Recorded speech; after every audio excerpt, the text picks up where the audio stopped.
that's all right. We'll hook straight into it. Yeah, that's just the only bummer is that... No, that's fine, that's fine. It's, I've got probably about 10 minutes, but... Oh, that's fine. Not a drama. Cool. We're going to wait upstairs. Here's the organisation. We'll see how we go. Yeah, I'll come up and grab you. Cool. Brilliant. All right. Okay. Let's do it. Thank you for coming in to the studio. Yeah, it's beautiful. We've spared no expense. It's got a very rustic charm. It does.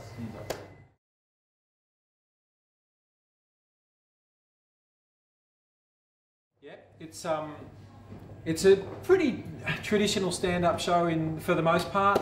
Although my shows are probably have a little bit more of a variety aspect to them, in that I do a couple of bits of physical routines. Like I do the opening is me sort of claiming that I won the 400 metres at the 400 metres at the Sydney Olympics, and I come out in Kathy Freeman's leotard, and then I try to get out of it basically.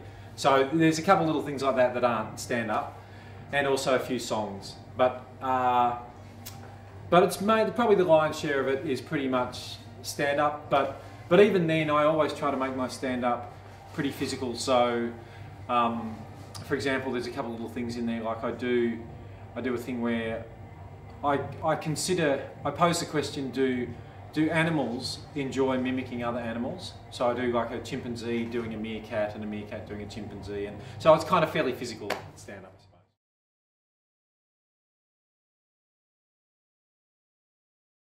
No, not really. Well, in some ways, because I was my older brother is 3 years older than me, and he did bully me quite a bit, but it wasn't that sort of psychologically damaging bullying. It was more the sibling rivalry thing, where there's a lot of. It's a kind of a weird one. I did cry every day until I was about 12, but then I learned to cry quite easily. And there was a lot of affection there, and I loved the attention as well. Do you know what I mean? So I wasn't really bullied in that way where I didn't want to go to school because there was some kid who was, making my life hell or anything like that. But I think bullying is,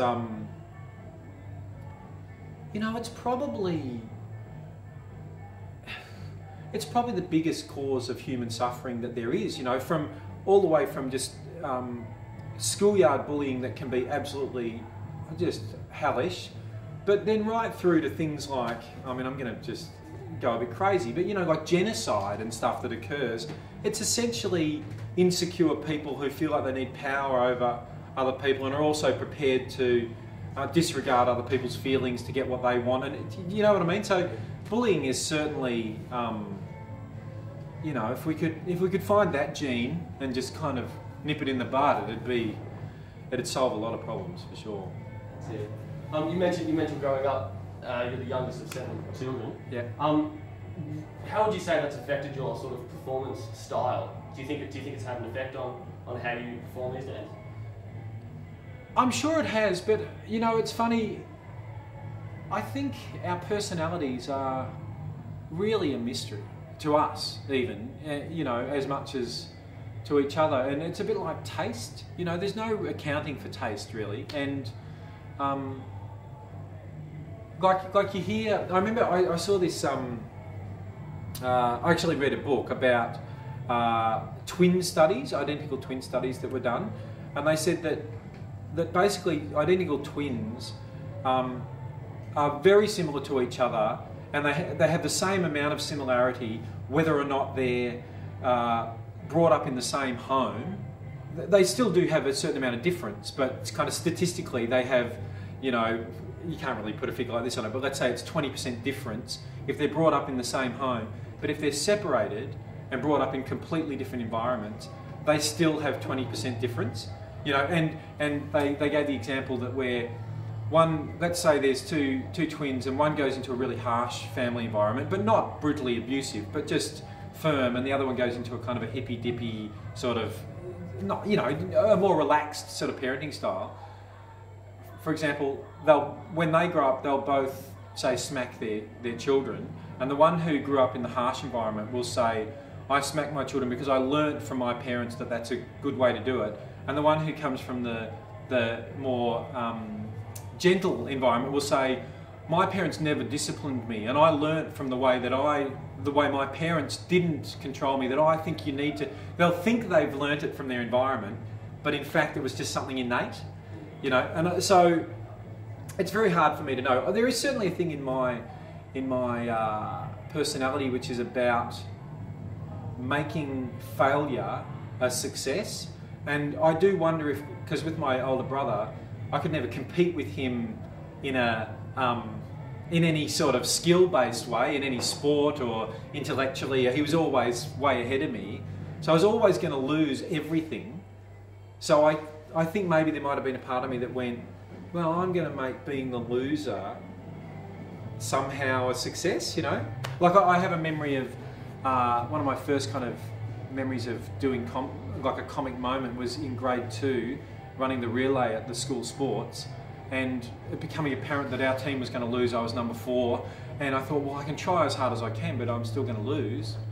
So I just danced down the track, like playing the baton like it was a flute, you know, which is kind of obnoxious behaviour, but I got a big laugh from people, and it was like, okay, so I was going to lose, but now nobody's talking about the winner now. They're all talking about the little smartass who, you know, so that could well relate to my childhood, but I'll never know.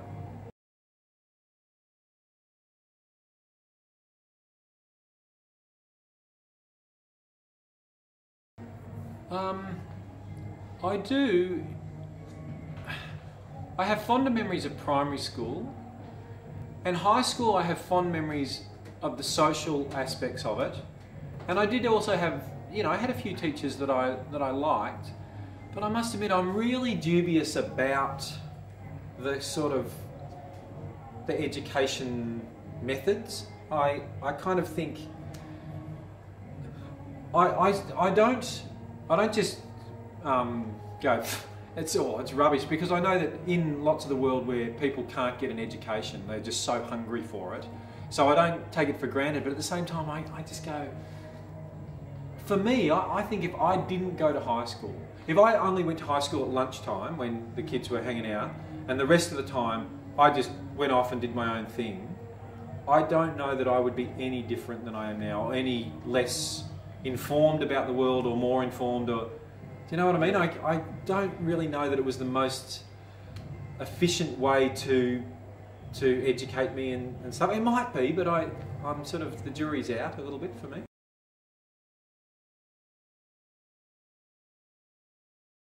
It did take me a long time to adjust, because I'm still one of those performers. There are some solo stand-ups and people who can kind of manage to still hold the audience and command the stage, and like go over and have a glass of water and be quite relaxed, you know, someone like Jim Owen or whatever. He can just sort of be there, and he's so confident in himself, or at least he certainly presents like that he just seems to have all the time in the world, you know.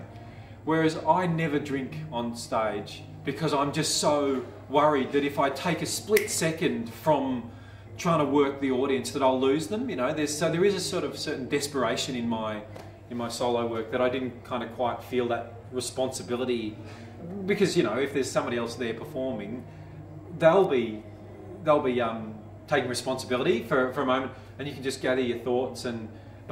But when it's solo, it's like I do feel a kind of, for me it's almost like doing an extreme sport, like you know, downhill skiing or something, where I can't take a breath, I can't take a break at all, you know. I've got to be concentrating the whole time, or the thing might derail, you know. And there was another thing that I did have to learn for a while. There's something, I still don't quite understand it, but there's something about when you're performing with somebody else, that there's a certain, like, your primary relationship is between the two performers, and your relationship to the audience is obviously, you know, paramount, but it's kind of, it's not as direct, and you have a little bit of, I don't know, like it's a little bit of protection or distance or something. Whereas with solo performing, like, it's just so intimate. You're just right there with them, relating to them. And for a long time I was kind of I was a bit theatrical basically. I wasn't really connecting. I was kind of doing stuff, but I wasn't really listening to their reactions as much as I could and being. And I found that over the years, more and more I've become more myself. I'm not as contrived in a way. It still is. My style is still very contrived, but yeah, it's become much more of myself has had to come into it, you know. And there's like an outrageous intimacy in stand-up comedy. It's kind of mind-blowing, really, you know, that because you're listening to that crowd so sensitively and you're directly.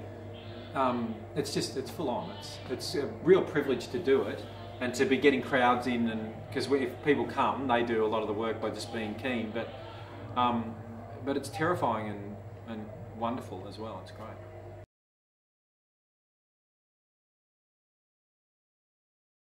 I'm not really sure. I've got to find out if the ABC want to do another series of the Woodley TV thing I did, and they haven't given me any suggestion either way at this stage. So if I get a go ahead, I'll be spending the next 6 months kind of head down, bum up, writing another 8 episodes of that. But if not, I don't know what I'm going to do for the rest of my life. But I'm sure I'll think of something. But yeah, I'm sure. Well, thank you very much. Thanks, Mitch. This is brilliant. Pleasure. Cheers. Too easy. Good on you.